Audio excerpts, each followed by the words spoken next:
영화에서나 볼 법한 일이 또 벌어졌어요. 40대 부부가 30대 여성을 강금 폭행하고 성매매까지 시킨 현대판 노예라고 할 수 있는데 찬물에 집어넣기도 하고 죽도로 때리기도 하고 또 의자로 때려가지고 폭행을 하니까 이루 말할 수 없는 착취를 했다는 거예요. 성매매를 2000여 회를 강요를 하고 가족이 혹시라도 찾을까 봐서 피해자의 이름을 개명했다는 거예요. 개명까지. 아주 악마들 같은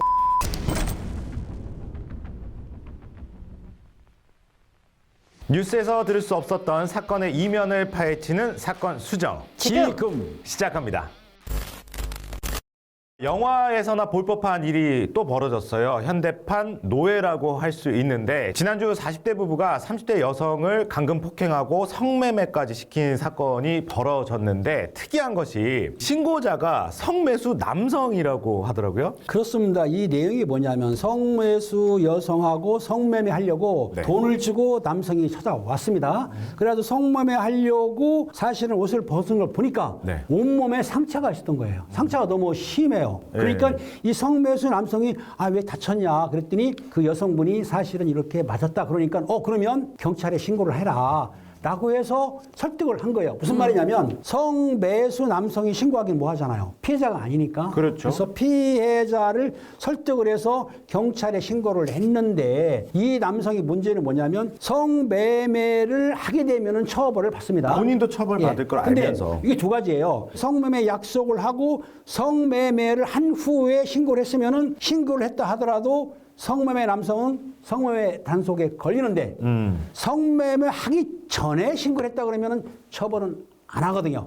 법이. 그래서 어떻든 간에 이 내용은 내가 들어보면은 아마 성매매 후에 신고할 가능성이 크기 때문에 성매매 남성이 자기가 성매매 처벌법으로 처벌받을 것을 각오하고도 신고를 종용했고 그 피해자가 그걸 받아들여서 경찰에 신고를 했는데 경찰에서 성매수 여성을 불러다 조사를 해보니까 본인의 의지로 성매매한 게 아니고 타인에 의해서 강요, 협박, 폭행에 의해서 어쩔 수 없이 성매매를 했다고 진술상에 강요당했다고 하니까 그러면 성매매 여성을 가해, 즉 폭행 협박에서 성매매를 시킨 사람이 있을 거 아니냐라고 해서 수사가 시작된 건데 해보니까 진짜 그런 아주 악질적인 사람들이 있더라. 이 사건이 이제 크게 된 거죠. 누구예요? 이 사건은 소위 직업으로서 지금 성매매를 하는 그런 업소와 뭐 포주와의 관계가 아닌 게 문제인 거예요. 거의 감금되다시피 한 피해자가 존재하고 그 배후에는 성착취를 하고 금전 늘 전부 편취하는 배후의 부부가 가해자 부부가 있었다는 건데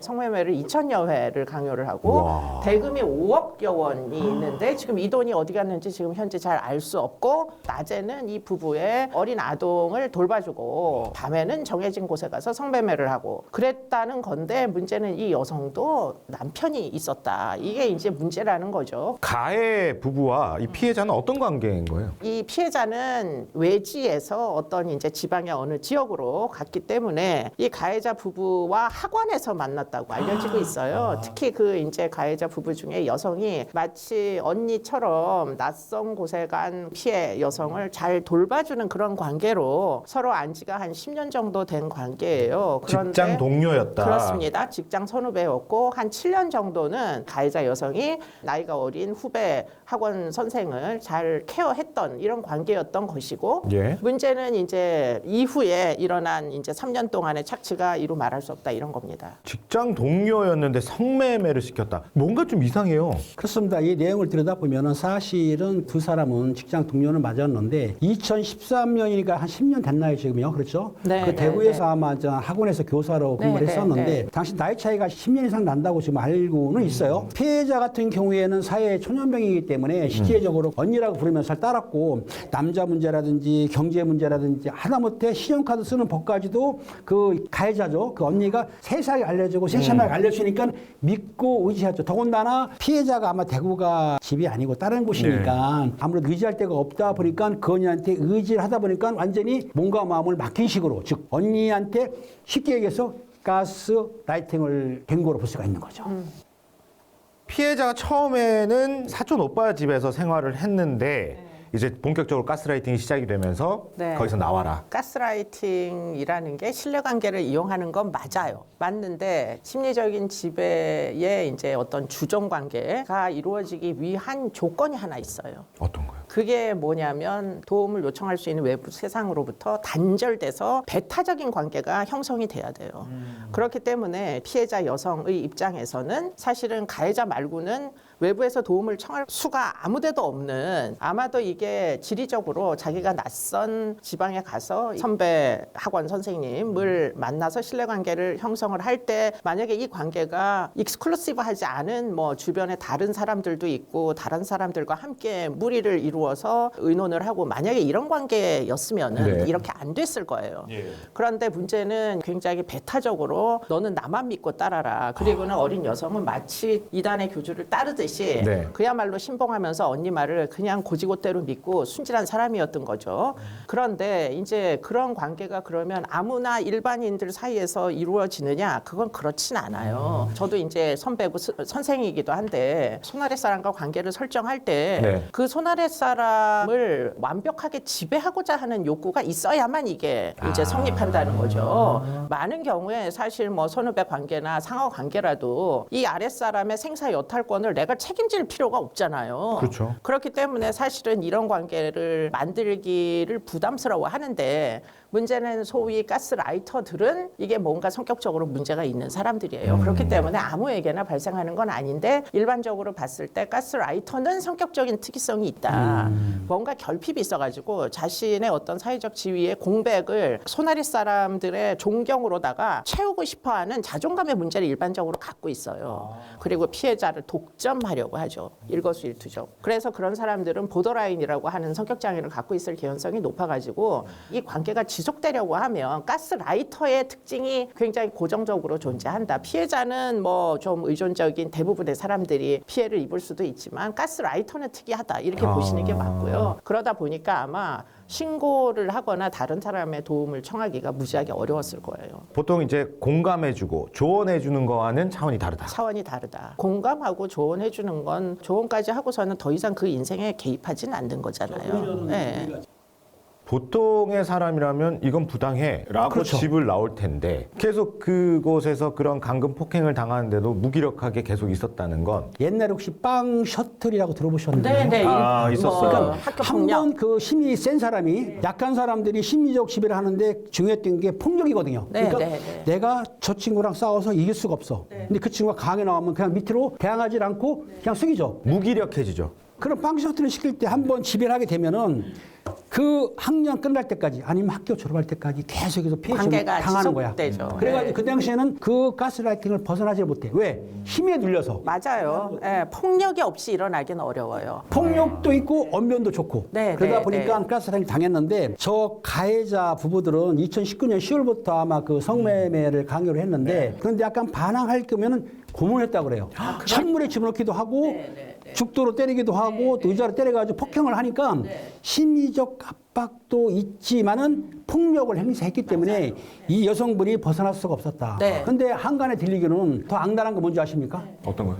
몸이 아프면 성매매 못 할 수도 있지 않습니까? 예. 그런데 하루에 80만 원이나 100만 원 못 채워야 돼. 채우면 할당량. 할당량을 이거는 아니 북한도 아닌데 와. 이 할당량을 채워가지고 만약에 오늘 80만 원 못 채우면 60만 원 채웠다 그러면은 20만 원에 대해서는 이자까지 붙여가지고 다음 날에 120만 이런 식으로 해야 되는 거예요. 그러니까 완전히 노예로 써먹었는데 그 가스라이팅에서 폭행도 했기 때문에 여자가 벗어나지 못했다. 이거 악마 아닙니까? 그 두 분 다? 그렇죠. 상식적으로는 이해가 안 되죠. 제가 볼 때는 그 언니라는 사람은 굉장히 성격에 문제가 있는 것 같아요. 아, 그래요? 네, 근데 이제 이 여성이 빠져나갈 기회가 한 번 있었는데 이 부부가 반대하는 결혼을 한 번 했었어요. 결혼. 예, 주종 관계에서 빠져나갈 수 있는 기회가 있었는데 문제는 이혼을 시킵니다. 그리고 나서 재혼을 시킨 남자가 또 있어요. 이 부부에 의해서. 그렇습니다. 그래서 말한 대로 지금 피해자가 2013년부터 그 가해자한테 의지해 살다가 네, 네, 네. 2017년도라 그래요. 2017년도에 좋은 남자가 생겼어요. 그러니까 결혼한다고 하면은 축하해야 되겠죠? 그렇죠. 당연하잖아요. 왜냐하면 네, 내가 네, 네. 그거 잘 따르는 동생이니까 네. 그래 축하해 하고 네. 축의금도 넉넉히 줘야 되는데도 그 불구하고 대목에서 가스라이터는 다르게 반응한다 그렇죠. 이거죠. 자기의 대상이 먹이가 없어진다고 봤기 때문에 그렇죠. 신뢰했겠죠. 맞아요. 그러니까 이 결혼이 깨지면서 그 다음부터 그래서 가스라이팅이 심화가 된 이유가 같은 집에 살기 시작합니다. 이제 본격적으로 시작이 되는 거예요. 본격적으로 그게 3년이라는 거예요. 그리고는 그 언니가 감시를 할 목적으로 어떤 다른 남자를 끌어들여 가지고 혼인을 시켜요. 네네. 그렇기 때문에 재혼했네요. 그렇죠. 네네. 재혼을 하기 때문에 이 재혼한 남자가 결국은 도망을 가도 이 여자를 가서 잡아오고 이런 역할을 했다는 거예요. 그렇기 때문에 사실은 지금은 이 언니만 처벌하면 되는 게 아니고 네. 언니의 남편 그리고는 이 피해자의 남편까지 싹 다 공범이에요. 어떻게 보면. 재혼한 남성. 네, 그 세 명이 이 여성을 성매매시켜서 얻어온 범죄 수익을 결국은 나눠 가진 공범이다. 이렇게 보는 게 정확하겠죠. 세 명이서 동시에 한 사람을 소위 바보로 만든 거네요. 노예로 만든 거죠. 그죠. 노예로. 바보에서 노예로. 한 발 더 나가서 이거는 완전 정신이 피폐해지게 만든 악마들 같은 역할을 한 근데 이 거죠. 문제는 뭐예요? 사실은 피해자가 가족이 있지 않습니까? 네. 가족이 혹시라도 찾을까 봐서 피해자의 이름을 개명했다는 거예요. 다른 개명까지? 이름으로. 네. 찾지 못하게. 물론 대한민국은 지문을 찍기 때문에 수사를 하게 되면 찾을 수는 있지만 일반인들은 찾기가 힘들죠. 네. 그러니까 이름까지 개명을 해가지고 다른 이름으로 해서 가족들과 친척들하고 멀어지게 한 다음에 오직 믿을 사람은 나밖에 없다. 예. 그렇게 가스라이팅을 했기 때문에 아마 이 여성이 제가 알기로는 지적 수준이 낮거나 아니면은 장애가 있는 건 아닌 것으로 알고 네, 있어요. 아니에요. 정상적인 네, 사람에도 불구하고 했다는 얘기는 혹시 여러분들 이은혜라고 들어보셨죠? 이은혜 사건에서도 그 남편이 대기업 다니는 남자였잖아요. 영국이고. 직장 다니는 평범한- 그런데 그 이은혜한테 가스라이팅을 당해서 결국에는 목숨까지 잃었지 않습니까? 요게 가스라이팅이 대상이 누구든 간에 교수님이든 우리 MC든 간에 관계가 없이 그 사람이 맘만 먹게 되면은 가능하다. 그러니까 그 가스라이터들이 아까 교수님이 말한 대로 보면은 성격상으로 정적으로 어떤 문제가 취함이 있는 거다. 네, 사람들이다. 네. 라고 생각하시면 될 것 같아요. 어떤 처벌을 내릴 수 있나요? 성매매 알선으로 처벌 받는데 단순히 뭐 홍보해주고 소개만 해줬다고 한다면 형법상 3년 이하의 징역이나 3천만 이하 벌금을 처할 수 있습니다. 네. 그런데 이 가해자들은 그걸 넘어서 가지고 폭행, 강금, 강요를 했어요. 그렇게 되면 형량이 높아져요. 징역 10년 이하를 할 수도 있고 1억 원 이상 그 벌금을 내릴 수는 있는데 이럴 경우에는 저희 경찰에서도 그렇지만 검찰에서도 몰수하고 추징을 해요. 아까 5억을 맞아요. 가쳤다고 해서 몰수를 해야 5억을 돼요. 그 네. 추징하고 몰수할 수가 네, 있거든요. 네. 근데 이건 돈이 있어야 되기 때문에 문제인데 어찌됐든 네. 간에 몰수 추정을 하고 그럼 피해자는 어떻게 할 것이냐. 피해자한테 보상할 것이냐는 차후로 문제지만 가해자들이 그 이득을 취한 것에 대해서는 모조리 추징 몰수가 가능하기 때문에 네. 형도 살고 돈도 뺏긴 상황이 된 거죠. 예. 오늘날은 이제 법무부에서 피해자 구조 기금이 있어가지고 아마 이 피해자에 대해서는 일정 기간 동안 정신과 치료부터 심리 치료까지 다 제공을 해줄 겁니다. 예. 같이 살기 시작하면서 아이들을 돌보게 하고 그리고 이제 저녁에는 성매매를 시켰단 말이에요. 이게 돈이 목적이었을까요? 아니면은 이 사람이 나를 숭배하는 그 자체에 희열을 느낀 걸까요? 가스라이터들은 두 개 다예요. 목적이. 그러니까 단순히 범죄 수익만이 아니라 자기를 추앙받기를 원하고 타인의 추앙을 받음으로 해가지고 결국은 어뷰즈를 하는 거잖아요. 그런 와중에도 자존감이 굉장히 상승된다는 그런 자기만족 같은 거를 느껴요. 그러니까 그게 굉장히 병리적인 거지. 남의 정말 진심 어린 존경에서 나의 자존감이 높아지는 게 아니고 남을 착취하고 남을 괴롭힘으로 해가지고 굴종하는 걸 보면서 난 그래도 굉장히 괜찮은 사회적 지위가 높은 사람이야. 이렇게 스스로 자위하는 그렇기 때문에 정말 자기 중심적이고 남 입장을 전혀 이해 못하는 공감 능력 현저히 떨어지고 이런 인간들인데 문제는 이제 성인이잖아요, 피해자가. 그렇죠. 더군다나 대학까지 뭐 어쨌든 전문대 이상은 나온 것 같은데 이러면은 재판부에서 보면은 이게 이제 이은혜 사건에서도 마찬가지인데 심리적 지배에 의해서 윤 씨가 절벽 아래로 뛰어내렸다라는 네. 거잖아요. 근데 그 심리적 지배를 인정하지 않았어요. 냉철하게 판단하는 입장에서 보면 이런 사건들을 피해자가 그래도 지가 원하니까 성인이고 지능도 안 떨어지고 정신질환이 있는 것도 아닌데 본인의 의사가 어느 정도는 지금 이런 행위에 다 의사가 없지 아니해서 결국은 성매매에 나섰던 거 아니냐 이렇게 이제 생각을 할 수도 있는 거고 낭떠러지에서 뛰어내릴 때도 아마도 본인이 뛰어내리는 것까지는 본인의 의사결정권의 범위 안에 있었을 거다 이렇게 판단을 하면서 심리적 지배를 인정을 안 해줬단 말이에요 1심에서. 근데 지금 이런 종류의 가스라이팅은 대부분 인티메이트 파트너 사이 또는 같이 사는 사람들 사이에서 일어나는 거기 때문에 사실은 이렇게 막 심리적으로 지배받다 보면은 자기가 원하는 게 뭔지 모르는 오리무중의 상태로 갈 수도 있어요. 그게 폭력 때문일 수도 있고 너무 오랫동안 수탈당하다 보면 자기 결정 능력에 한계가 와서일 수도 있는데 그렇기 때문에 꼭 장애가 있지 않아도 꼭 정신질환이 있지 않아도 의사결정 능력이라는 게 언제나 100% 자유의지대로 움직이는 건 아니다. 사람들이. 결국 하고 싶은 얘기가 뭐냐. 인간이 그렇게 대단한 존재가 아니다. 판사님들이 재판에서 뭐 네가 이렇게 안 도망가고 신고 안 한 거는 네가 원해서 그렇게 했던 거 아니냐 이렇게 물어보시지만 인간의 자유의지가 그렇게 매 순간 365일 24시간 언제나 합리적 선택을 할 수 있는 게 아니라는 거예요. 제 얘기는. 그렇기 때문에 그런 부분을 재판에서 고려를 해주셔야 된다. 지금 경찰에서는 지금 어떻게 보고 있냐면 성매매가 아까 2,000회라 그랬죠? 네. 근데 그 중에서 500명 정도는 계좌로 쏜 거야. 자, 이게 중요합니다. 그럼 불러요. 소환합니다. 당신 예일한 사람하고 성매매 했죠? 네. 안 했습니다. 그럼 돈을 왜 보냈어? 모르는 사람인데. 이렇게 해서 1시간 조사하게 되면은 사실은 제가 한 번 이런 식으로. 그러니까 계좌로 보낸 사람들은 가능은 한데 계좌로 안 보내고 현찰 준 사람은 어떡하느냐. 뭐 이럴 경우에는 어렵죠. 이제 그분들하고도 문자를 했다든지 카톡을 했다든지 전화로 했다든지 하면은 가능은 해요. 네. 그래서 가능하면은 전화한 사람 불렀을 때 약간 의문은 있습니다. 그러니까 태민 씨가 전화번호가 적혀 있어 여기에 우리가 불렀어요. 김 MC 당신 그 며칠 날 전화 보고 네. 이 여성하고 성매매했죠? 라고 물었을 때 본인이 순순히 죄송합니다. 제가 몸이 좀 이렇게 열이동이 많아가지고 열 풀려고 만났습니다. 그러면 입건이 돼요.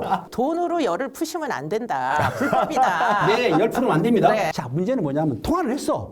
증거가 없습니다. 돈을 안 줬잖아요. 계좌를 안 보냈잖아요. 그렇죠. 이러기 때문에 전화번호만 있는 사람들은 소환했을 때 그게 100% 정확히 바뀔 수 있을까 의심스럽긴 한데 만약에 계좌 나온 사람들이 만났을 때 피해자가 상처가 있다냐 물어보죠 우리가. 네. 그때 보니까는 상처가 있습니다. 이러면은 그것도 증거로 사용할 수가 있기 때문에 예, 처벌은 가능하다고 보는 건데요. 이 사건을 경찰에서 바라보는 입장은 성매매 조직을 대폭 다 성매수범까지 다 검거를 하는 게 하는 거죠. 목표일 수도 있으나 네. 불법 성매매에 관해서. 그렇죠. 근데 저는 그게 이 사건의 핵심이 아닐지도 모른다 이런 생각을 하는 게 피해자의 피해를 입증을 하려면 이 성매수남이 결국은 증인이 돼서 이 사건의 실체를 밝혀주는 데 조력을 기울여 줘야 피해자는 맞을 때마다 무슨 사진을 찍어놓은 게 아니기 때문에 그렇죠.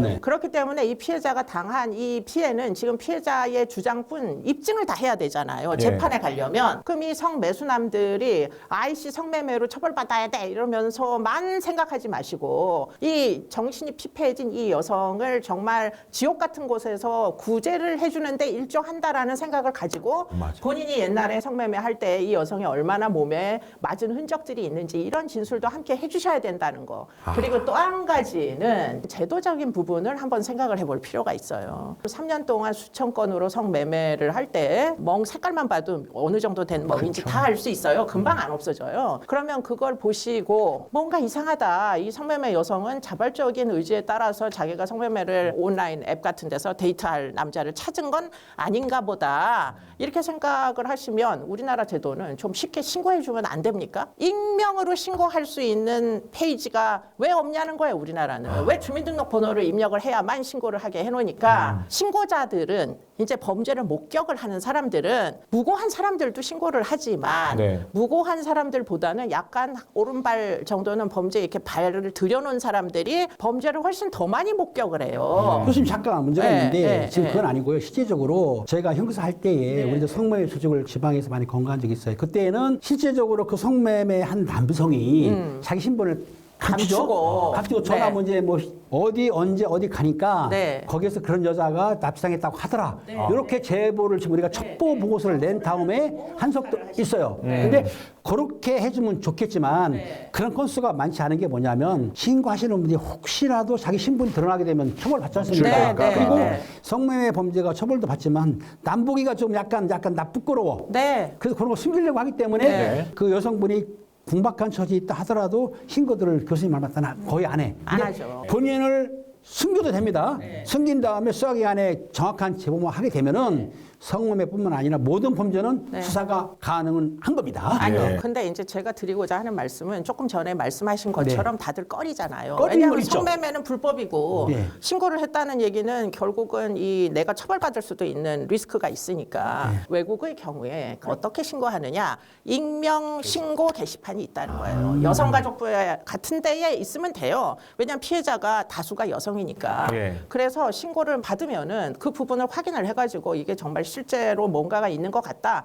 그러면 수사 의뢰를 하면 돼요. 그러니까 그렇게 약간 오른발만 들여놓은 사람도 쉽게 신고하고 결국은 그래서 알려진 게 그게 N번방 사건이잖아요. 사실은 유저들이 음란물을 보다 보니까 이게 강간 영상이 떠 있으니까 이거 진짜 이상하다 해가지고 신고를 해가지고 경찰 들어가서 보니까 이게 정말 이상하다 해서 N번방 사건이 수면 위로 그렇죠, 떠오른 그렇죠. 거잖아요. 네, 네, 네, 그러니까 네. 범죄의 양상이 점점 온라인으로 여기도 아마 틀림없이 성구매자들을 앱을 이용했을 가능성이 높은데 그런 식으로 온라인을 활용해서 범죄가 진행이 되면은 첨단 기술을 신고하는 데도 활용하고 수사하는 데도 활용해야 된다는 거지. 성매매를 하러 갔다가도 그냥 내 주민번호 남기지 말고 내 아이디 남기지 말고 지금 어디서 몇 번지에서 무슨 오피스텔에서 뭘 했는데 여자가 엉망진창이다. 한번 가서 좀 조사해봐라. 이렇게 어딘가에 올릴 수 있으면은 3년이라는 시간 죽을 뻔했어요. 죽을 수도 있었잖아요. 3년을 이렇게 유지하지 말고 좀 더 신고를 원활하게 할 수 있게 경찰이 함정 수사를 못하면 일반인이라도 감시를 하게 만들어 놓으면 이런 범죄는 훨씬 제어가 가능하지 않을까 이런 생각을 하게 된다는 거죠. 신고를 할 수 있는 창구를 만들어라. 신고를 익명으로 할 수 있는 창구를 만들어 다오. 예. 정보 부처마다.